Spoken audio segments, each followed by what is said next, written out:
Congratulations to the Philippine Economic Society, its officials and members for successfully organizing this 52nd annual meeting. I will try to align what I will talk about this afternoon to the PES meeting's theme, Forging Ahead, the Philippines as a Developed Economy by 2050. I firmly believe that an operable competition policy is one of the key elements in reforming the Philippine economy and sustaining the drive towards robust and inclusive economic growth. A level playing field in trade, industry, and all economic activities, and the absence of monopolies, cartels, and anti-competitive behavior are necessary and non-negotiable in promoting easier entry of new players in the market, especially small and medium enterprises, and the availability of more goods of better quality at competitive prices. A competitive marketplace for the exchange of goods and services benefits the consumers through lower prices, quality service, and better quality consumer information. On the production side, competition encourages innovation, lower supplier costs. What is more important, however, is that the ease of entry for business encourages more investments and creates more job opportunities for the population. We remember how in the late 80s, the Philippine government adopted an economic reform policy of trade liberalization, deregulation, and privatization. However, it failed to bring about economic transformation. Low investments, a small manufacturing sector, and a high degree of monopolization characterized the Philippine economy then and continue to do so up to the present. Various studies attributed this outcome to the lack of, quotes, a culture of competition in the country. The small and narrow industrial base has resulted in market failures due to lack of competition, and the economy's oligarchic structure has given way to highly concentrated benefits. More worrisome then and now is the increasing wealth and growth inequality in the country. One of your colleagues, former NEDA Director General Shelito Habito, notes that wealth distribution in our country has been skewed towards a few individuals or families. In one of his columns, and this is not even in the Philippine Star,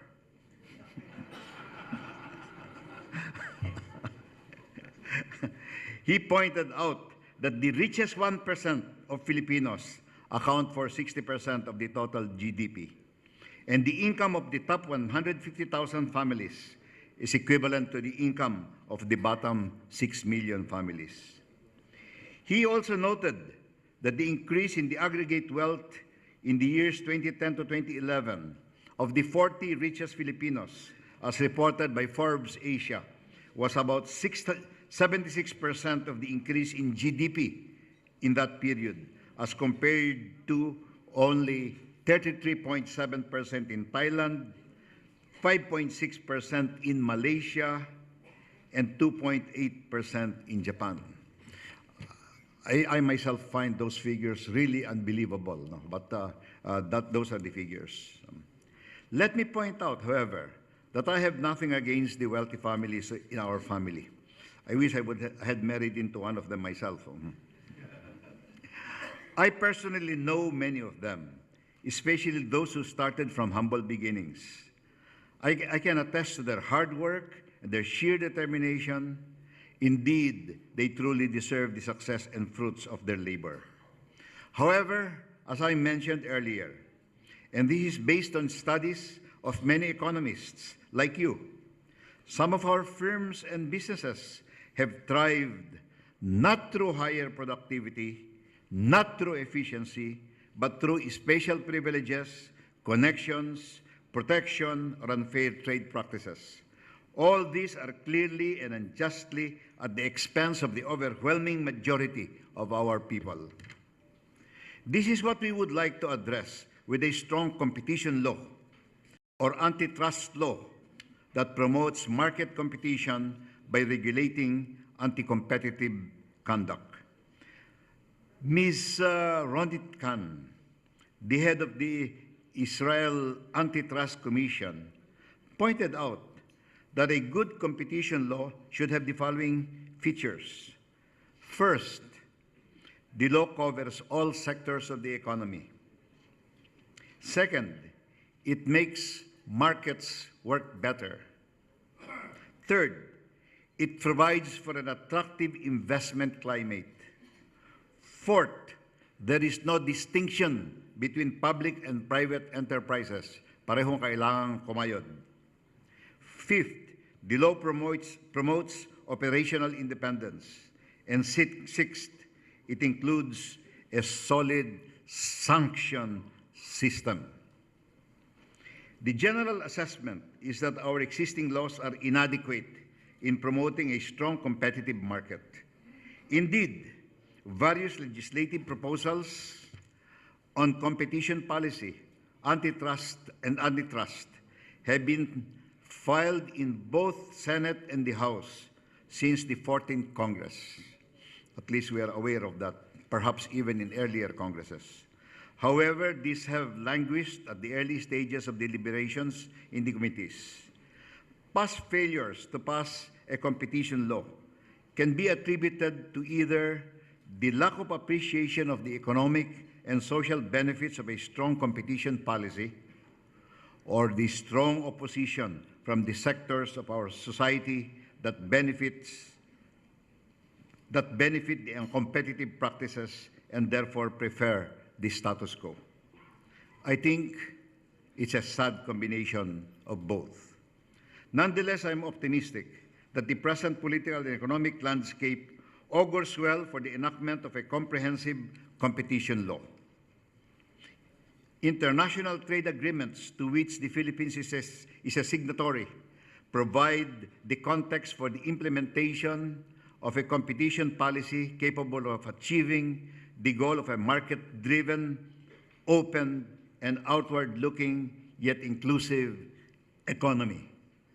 These agreements also hone our capability to thrive amidst an international environment of multilateral rules and rules-based systems, all demanding not a small measure of commitments from its signatories. Most significant of these agreements are those in trade, specifically advocates and commitments emanating from the World Trade Organization and the Asia-Pacific Economic Cooperation. Closer to our home region, the ASEAN envisions its transformation into a highly competitive economic region to be known as the ASEAN Economic Community, or AEC, in order to ensure a level playing field and foster a culture of fair business competition for enhanced long-run regional economic performance. The members of the ASEAN have committed to introduce national competition policy and law in their respective jurisdictions by the year 2015. No less than President Benigno Aquino III, in his State of the Nation address in July 2010, the first one, emphasized that it is the duty of the state to ensure a level playing field in trade, industry, and all economic activities. This policy is further strengthened with the issuance of Executive Order Number 45, creating the Office for Competition under the Department of Justice.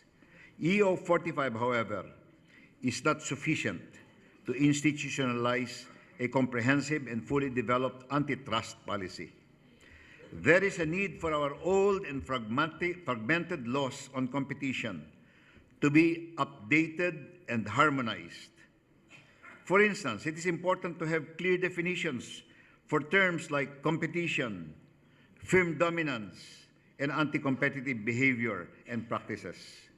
We also need specific provisions on mergers and acquisitions to avoid arbitrariness on legal decisions and establish a stable business environment. At the House of Representatives, the proposed fair competition law is now at its final stages of committee deliberations. It passed at one point, but got recalled, amazingly. And the committee report will soon be submitted for plenary discussion and approval. The bill proposes to penalize anti-competitiveness agreements, abuse of dominant position, and anti-competitive mergers. It also proposes the establishment of the Philippine Fair Competition Commission, the government agency that shall be primarily responsible for enforcing and carrying out the competition law. A culture of competition notwithstanding, we should not rely solely on the enactment of a competition law. Efforts towards the development of physical and human capital, training of judges, educating consumers, the business community, and government officials on the context and content of an antitrust statute should be undertaken simultaneously to ensure the effective implementation of the competition law and its eventual success. Further, we will also need accompanying measures to promote healthy competition in our economy. First, we need to amend the restrictive constitutional provisions on foreign participation in key strategic sectors of the economy. Resolution of both Houses number 1, which I co-authored, has already passed committee approval after several public hearings and is now under plenary discussion in the House of Representatives. And Senate President Drilon has assured me that if we manage to pass it in the House, which would require a 3/4 vote of all members, he also undertakes to see to it that it passes in the Senate. It proposes to insert the amendatory phrase, quotes, unless otherwise provided by law, close quote, into specific economic provisions of the Constitution, thereby giving Congress flexibility in determining the extent of foreign participation in key sectors of our economy. These sectors include public utilities, real property, mass media and advertising,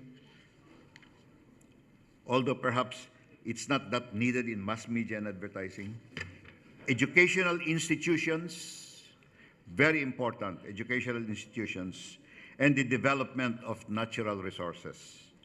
Currently, many of these sectors are characterized by high concentration of ownership and lack of competition. This is simply because our Constitution forbids or limits the entry of foreign players in these sectors. I was told, for instance, that we have very few bidders in many of our public-private partnership infrastructure projects, especially those classified as public utilities, because of the limitation on foreign participation imposed by our Constitution. In fact, to tell you frankly, there is some talk amongst us in the House that there is no constitutional definition of the term public utilities, which is really such a limiting factor in our laws, and that perhaps it is possible for Congress to define public utilities in such a way that it will not be so restrictive as it is now, that almost anything could become a public utility. Now, that is a thought that has entered us in Congress, and I have tasked some people to continue to study that in the idea that even without, at least in the area of public utilities, through a simple law, a simple interpretation, or definition, we can actually expand one of the most restricted areas in our economy. Constitutions of other countries, notably the United States, do not cover economic policies. Note further that while numerous restrictions and regulations pertaining to foreign investments are imposed in some Asian countries, it's only in the Philippines where these are contained hard-bound into the Constitution. Many governments are therefore free to adjust their economic policies in response to the changing demands and needs of the time. We are short of this flexibility, but we need it, and we need it now. Second, while pushing for the amendments of the restrictive provisions of the Constitution, there are measures which can already be initiated to facilitate increased foreign direct investments. I am referring to the desired amendments to our Foreign Investment Act, particularly those on the foreign investment negative list. I see Secretary Balisangan here. Lowering paid-in capital requirements for foreign enterprises, redefining export enterprises to remove discrimination against foreign investors for BOI incentives, allowing foreign investment of up to 100% of equity for manufacturing and radio communications, rationalizing the entry of foreign companies in the construction, operations, and maintenance of large public works projects, and the easing of restrictions on the practice of professions will make the business environment more open to foreign direct investments. Third, we also need to pursue measures that promote the development of our infrastructure to encourage more investments, both local and foreign. In this regard, we are studying amendments of the Build, Operate, Transfer Law, the Cabotage Law, and the Electric Power Industry Reform Act, or EPIRA. Firmly embedded in these reform measures is the ethos of competitiveness. In the proposed amendments to the Build, Operate, Transfer Law, we intend to further strengthen the solicited mode of bidding out PPP projects. It is more transparent and competitive as against the unsolicited mode, which is prone to uncompetitive practices. Likewise, the amendments to the EPIRA includes the proposal for competitive bidding of bilateral contracts to provide for a more level playing field among industry players. The amendments to the Cabotage Law, on the other hand, would allow foreign vessels to pick up, transfer, and deliver shipments to and from local ports. You know, I can't help but recall the popular notion that corn grown in Bukidnon costs more in Manila than corn grown in the United States, precisely because of poor inter-island shipping and expensive. There are several other measures in our legislative agenda which can facilitate and strengthen competition in our economy. These include, number one, the Customs Modernization and Tariff Bill, which seeks to align our customs laws and processes with international standards through the institutionalization of a national single window and eventually an ASEAN single window that will facilitate trade and discourage corruption. Amendments to the Retail Trade Act, which proposes to further reduce the minimum capitalization for foreign investments in the retail trade sector to $500,000, making it consistent with the Foreign Investment Act. Currently, RA 8762, or the Retail Trade Act, allows only foreign investments with capitalization of not less than $830,000. Reforming the aviation sector through an open skies policy, which will promote international connectivity and an open and competitive international aviation sector. Amendments to the charters of the Philippine Ports Authority and the Maritime Industry Authority, which will promote competition in the development and operation of the port sector and lower the cost of doing business. The major challenges in the passage of these bills is the inevitable fact that there will be winners and there will be losers. The prospective winners, or those who stand to benefit from anti-competition reforms, will comprise the great majority, and their total benefits will exceed the total costs to the losers, or those who are benefiting from the current arrangements. And yet, because of their sheer number, these winners will be difficult to mobilize towards an organized support for the reforms. Then, too, benefits are dispersed and widely shared so that you have free rider problems. On the other hand, the losers, because they are few, can easily mobilize. Because they also have much to lose, they also have the biggest incentive to resist and fight the reforms. It is you, the economists of our country, who fully understand the importance of correct policies. While you earn the right to ponder on our economy's options in light of watertight and elegant theories, it is also your obligation, nay, your vocation, to act, to prod the decision makers, to call upon them to do what is proper and just for the inclusive growth in our country.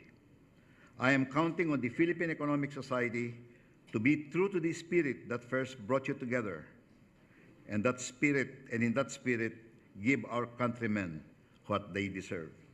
Thank you for this opportunity. Good day. God bless.